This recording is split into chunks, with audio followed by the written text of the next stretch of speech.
ये वीडियो सिर्फ education purpose के लिए है। यहाँ पे कोई भी बाइंग और सेलिंग रिकमेंडेशन नहीं है। इन्वेस्ट करने से पहले अपने एडवाइजर से सलाह जरूर लेना। स्टॉक मार्केट में एक बहुत बड़ा क्रैश आ सकता है। जेपी मॉर्गन चेज के सीईओ ने एक अर्जेंट वार्निंग जारी करी। दूसरी तरफ नसीम, जो कि ब्लैक स्वान इवेंट के ऑथर हैं, उन्होंने ये वार्निंग जारी करी कि बहुत जल्दी हो सकता है कि मार्केट के अंदर क्रैश देखने को मिले। और अगर हम वॉरेन बफे की बात करें तो $347 बिलियन के कैश पे बैठे हुए हैं इस समय पे, मतलब रिकॉर्ड हाई पे हैं। तो ये सारे के सारे जो इंटेलिजेंट इन्वेस्टर हैं, बड़े इन्वेस्टर हैं, ये इस समय पे डरे क्यों हुए हैं और ये बेसिकली कहना क्या चाहते हैं और कितना प्रैक्टिकल ये है करंट मार्केट सिचुएशन के हिसाब से, इसको पॉइंट टू पॉइंट हम एनालाइज करने की कोशिश करेंगे और जानने की कोशिश करेंगे कि अगर बाजार गिर भी जाता है तो एक सही स्ट्रेटेजी क्या होती है बाजार में रहने की और कितने % चांसेस हैं कि जो बाजार है ये गिर सकता है जो जो इवेंट्स इन्होंने कवर करे हैं उसके अकॉर्डिंग। सो मेरा नाम है अभिषेक उपाध्याय, आप देख रहे हो कॉफी थिंकर्स। अगर आप नए हो इस चैनल पे तो प्लीज सब्सक्राइब कर देना, पुराने हो तो लाइक कर देना, वैसे भी काफी दिन के बाद मिल रहे हैं। शुरू करते हैं वीडियो। सबसे पहले बात करते हैं जिमी की, जो कि जेपी मॉर्गन चेज के सीईओ हैं। वो प्रिडिक्ट कर रहे हैं कि अगले 6 महीने से 2 साल के अंदर मार्केट के अंदर 10% से लेकर के 30% का करेक्शन आ सकता है। और इसके पीछे जो सबसे बड़ा रीजन वो इस समय पे दे रहे हैं, वो दे रहे हैं कि जो यूएस का डेट क्राइसिस है वो बढ़ता जा रहा है। लेकिन अगर आप इसको प्रैक्टिकली और लॉजिकली सोचोगे तो क्या यूएस पहली बार एक डेट क्राइसिस में गया है? नहीं, उसकी जो इकोनॉमी है उससे ज्यादा उसके ऊपर हमेशा डेट रहता है। और अगर आपके पास डेट बढ़ता जा रहा है तो हर दिन वो ऑल टाइम हाई हिट करने वाला है। और अगर हम यूएस के करंट डेट की बात करें तो $34 ट्रिलियन का ये डेट है। मतलब अगर यूएस की इकोनॉमी पूरी बिक भी जाए तो भी वो अपना डेट नहीं चुका सकते। लेकिन इसमें मेन प्रॉब्लम क्या है इसको समझो, क्योंकि ये बारीकी से समझ गए तो ये जो वोलेटिलिटी चल रही है इंडियन मार्केट में और जो अपर साइड हिट हो रहा है यूएस मार्केट में, इन दोनों को आप अच्छे से समझ पाओगे। सबसे पहली चीज, जो यूएस है वो अपना डोमिनेंस खो रहा है, डी डॉलराइजेशन के साइड हम जा रहे हैं। अगर आप देखोगे इंडिया और रशिया में जो ट्रेड डील हो रही है ऑयल से रिलेटेड, उसके अंदर बात चल रही है कि युआन को हम एज अ करेंसी यूज कर सकते हैं, क्योंकि इंडिया और रशिया के बीच में जो ट्रेड डील होती है उसमें मेनली इंडिया बाय करता है और जो रशिया है वो इंडिया से तो ज्यादा बाय नहीं करता, तो आईएनआर में डील नहीं हो सकती। लेकिन इससे एक चीज क्लियर हो जाती है कि जो युआन की डोमिनेंस है वो धीरे धीरे करके बढ़ रही है। दूसरी चीज, जो चाइना है और इंडिया है, इवन सारी सारी ग्लोबल पॉलिटिक्स के अंदर आप देख सकते हो कि यहां पे डॉलर को बेच करके, डॉलर के बॉन्ड को बेच करके स्पेशली गोल्ड की साइड हर कोई मूव कर रहा है। मतलब जो डॉलर है वो वीक हो रहा है। अब जब डॉलर वीक होगा तो जो यूएस के पास एक सुपर पावर थी डॉलर प्रिंट करने की, जिससे वो दुनिया को इन्फ्लेशन देता था, वो भी खत्म हो जाएगी। अब जब डॉलर वीक हो रहा है, इनके पास डेट ऑल टाइम हाई पे है, तो यहां पे एक इशू आता है कि जो यूएस है वो खुद को बैंकरप्ट फाइल कर दे, $34 ट्रिलियन को माफ कर दे, क्योंकि जो इस समय पे नेता है पूरी दुनिया का वो यूएस है, तो वो माफ कर भी सकता है। और ये सबसे बड़ा इशू है जिसको लेकर के जेपी मॉर्गन चेज के सीईओ काफी ज्यादा डरे हुए हैं। लेकिन एक चीज पे ध्यान दो, $34 ट्रिलियन क्या एक दिन में आ गया? नहीं, पहले ये 29 था, फिर 30 हुआ, 32 हुआ एंड देन अभी 34 हुआ। तो ये ईयर ऑन ईयर लेवल पे बढ़ता जा रहा है। अभी जो यूएस में शटडाउन भी हुआ था उसके पीछे भी एक ये रीजन बताया गया था, लेकिन ऐसा पहली बार नहीं हुआ, 2021 में भी हुआ है, जिस वजह से मार्केट में थोड़ा सा करेक्शन आया एंड देन मार्केट वापस से ऊपर की साइड चली गई। तो ये जो डेट क्राइसिस है ये डेफिनेटली एक टाइम बॉम्ब है। ये कब फटेगा नो वन नोज, लेकिन एज ऑफ नाउ मुझे नहीं लगता कि ये कुछ होने वाला है, ये फटने वाला है। तो यहां पे एज अ इंडियन इन्वेस्टर आपको डरने की जरूरत नहीं है। सेकंड चीज, जो नसीम कह रहे हैं उसके ऊपर ध्यान दो, क्योंकि द ब्लैक स्वान इवेंट जो बुक आई थी उसके ऑथर हैं और इन्होंने जो चीज बोली है ये एक्चुअली में सच होते हुए दिख सकती है। अगर आप जियो पॉलिटिक्स को देखोगे, क्योंकि इन्होंने अपने आर्टिकल में यही चीज मेंशन करी है, वो बहुत ज्यादा अनसर्टन है। और जब जब जियो पॉलिटिकल सिचुएशन अनसर्टन होती है, स्टॉक मार्केट ऑलमोस्ट कभी पैसा नहीं बनाती। इसी वजह से अगर आप एक साल का रिटर्न देखोगे, निफ्टी 50 के ऑलमोस्ट स्ट्रेट हैं, कुछ भी पैसा नहीं बनाया वहां पे इन्वेस्टर्स का। इवन पूरी की पूरी दुनिया की स्टॉक मार्केट भी हिली पड़ी हुई है अगर हम यूएस को छोड़ दें, और यूएस के अंदर भी सिर्फ टेक स्टॉक्स चल रहे हैं, अदरवाइज यूएस की स्टॉक मार्केट भी पूरी तरीके से डेड पड़ी हुई है अगर आप उसको अच्छे से एनालाइज करते हो तो बेसिकली प्रॉब्लम क्या है? प्रॉब्लम यह है कि दुनिया में वॉर लाइक सिचुएशन है और जो वॉर लाइक सिचुएशन है ये बहुत जल्दी सेटल डाउन होते हुए नहीं दिख सकती। इवन अब यूएस की बात भी दुनिया नहीं मान रही। इसका एक बेसिक एग्जांपल आप इंडिया देख सकते हो।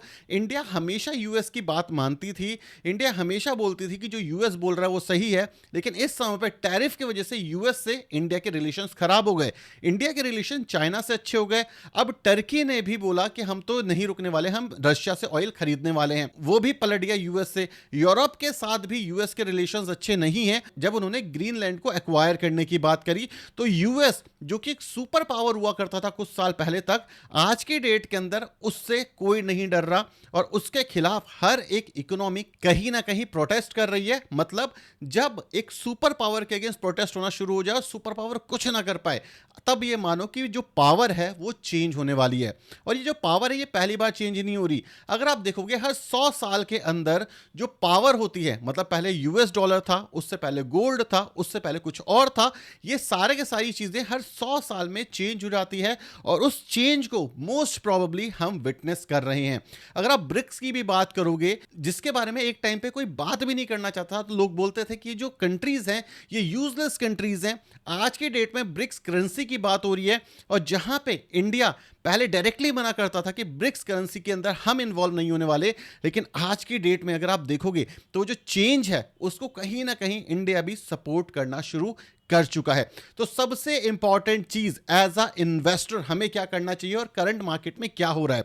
अगर आप एज अ इन्वेस्टर सोच रहे हो और सोच रहे हो कि यार ये क्या हो रहा है, मैं बेच करके सब भाग जाता हूं, तो अगर आप इस समय पे सब बेच करके भाग भी जाओ और मैं ये कहता हूं कि जो यूएस डॉलर है वो बोल दे कि मैं बैंकरप्ट हो गया, तो आपको क्या लगता है जो आपके पास कैश पड़ा हुआ है, क्या उस कैश की एक्चुअल वैल्यू होगी? नहीं। जैसे ही यूएस बोलेगा कि मैं डेट रीपे नहीं कर पाता, वो जो कैश आपके पास पड़ा हुआ है वो इन्फ्लेशन के भाव में इतनी तेजी से बह जाएगा कि एक्चुअली में उस पैसे की कीमत बचेगी ही नहीं। इसका मतलब आप ये मानो कि दुनिया का जो सबसे बड़ा सेंट्रल बैंक है वो बोल रहा है मैं ही बैंकरप्ट हो गया हूं, तो जब वही बैंकरप्ट हो गया तो वो जो प्रॉमिस है उसकी कोई वैल्यू ही नहीं बचती, क्योंकि इन्फ्लेशन इतनी तेजी से बढ़ जाएगा।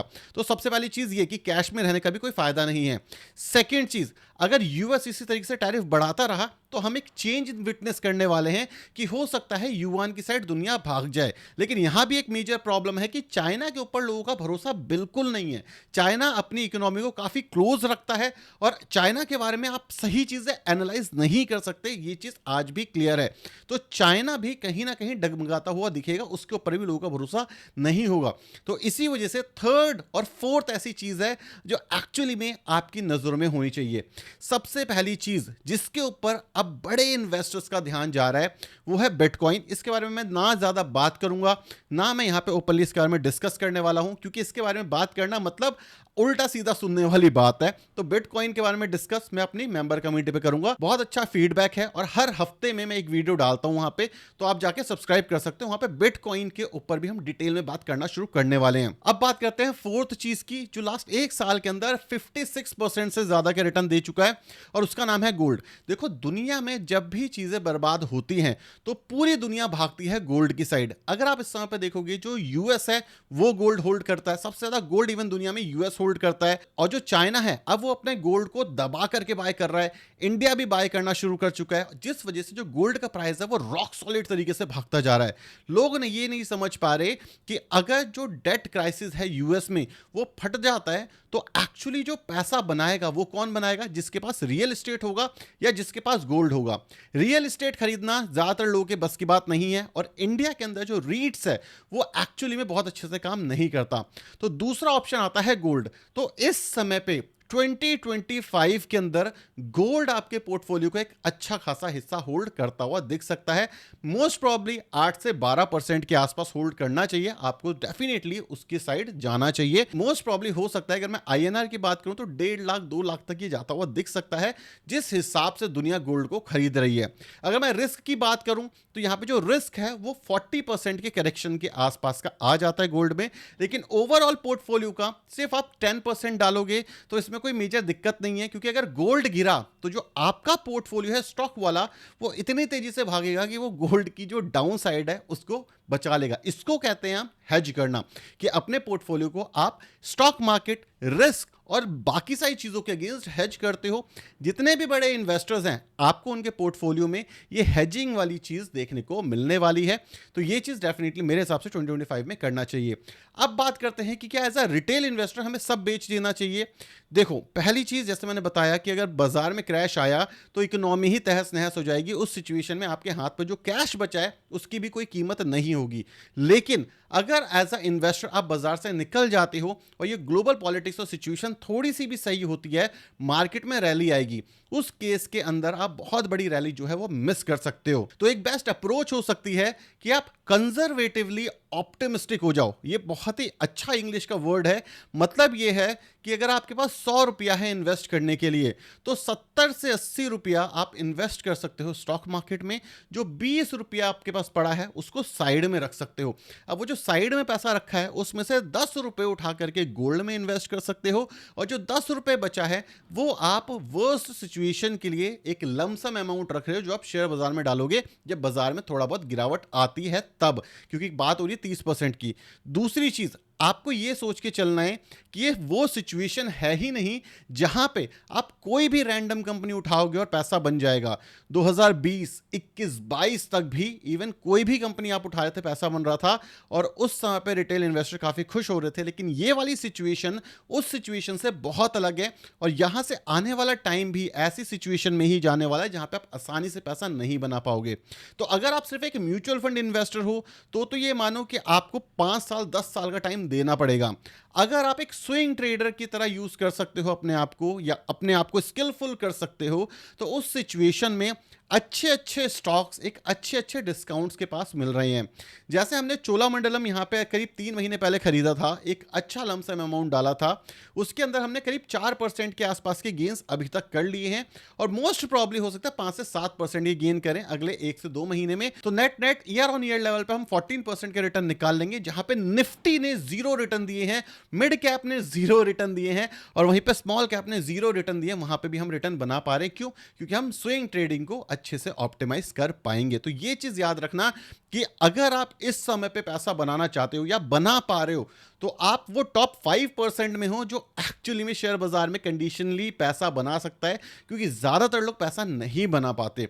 अब इसको भी ऑप्टिमाइज करना जरूरी है, क्योंकि अगर आप रैंडमली किसी भी स्टॉक में इन्वेस्ट करते हो और वो गिर जाता है, तो उस सिचुएशन के अंदर आप फंस जाओगे और आपको समझ ही नहीं आएगा कि करना क्या है। इसलिए जब भी किसी स्टॉक के अंदर, किसी इंस्ट्रूमेंट में आप इन्वेस्ट करते हो, रिस्क को हेज करो, पोर्टफोलियो को डाइवर्सिफाई करो, अपनी रिस्क एपेटाइट को एनालाइज करो। अगर आपके पास एक एडवाइजर है, उसके पास जाओ, उसकी एडवाइस लो, ताकि आपकी जो पोर्टफोलियो है उसको हेज किया जा सके। और अगर आप इन्वेस्टर हो तो मैं बोलूंगा कम से कम 6 साल का टाइम लेकर के आना, तभी इन्वेस्ट करो स्टॉक मार्केट में, बिकॉज अगले 2 साल स्टॉक मार्केट के लिए काफी ज्यादा टफ होने वाले हैं। अब एक क्वेश्चन लोगों ने पूछा कि 2 हफ्ते से आप कहां थे, मैं वीडियो क्यों नहीं बना रहे थे। मैं स्टॉक मार्केट का कोर्स बना रहा था, और मैं बिटकॉइन के बारे में इन डेप्थ पढ़ रहा था, जिससे इन लॉन्ग रन हम कैसे अच्छे रिटर्न्स निकाल पाएंगे ये समझ पाऊं। अब ये चीज मैं मेंबर कम्युनिटी पे हर हफ्ते एक वीडियो के साथ पोस्ट करूंगा, जहां पे मैं बेसिक से लेकर के एडवांस तक स्टॉक मार्केट सिखाऊंगा। वहीं पे हम बिटकॉइन के बारे में बात करेंगे, क्रिप्टो के बारे में बात करेंगे, क्योंकि अब आपको इसके बारे में समझना जरूरी हो चुका है। तो कोई भी इंटरेस्टेड है तो वो मेंबर कम्युनिटी ज्वाइन कर सकता है। अभी के बाद से हर हफ्ते, मोस्ट प्रॉब्ली संडे को, मैं एक वीडियो डालूंगा। वो होगी बेसिक ऑफ स्टॉक मार्केट, की काम कैसे करता है स्टॉक मार्केट, होती क्या है, क्या रिस्क है, क्या रिवॉर्ड उसमें से मिलते हैं। नॉर्मली ये कोर्स लोग 10,000 20,000 में सेल करते हैं, मैं ऑलमोस्ट फ्री में शेयर करूंगा अपनी मेंबर कम्युनिटी के अंदर, राइट। तो वीडियो पसंद आई, वीडियो को लाइक और चैनल को सब्सक्राइब कर दें। Thank you so much for watching this video. टाटा, बाय बाय, साइनिंग ऑफ।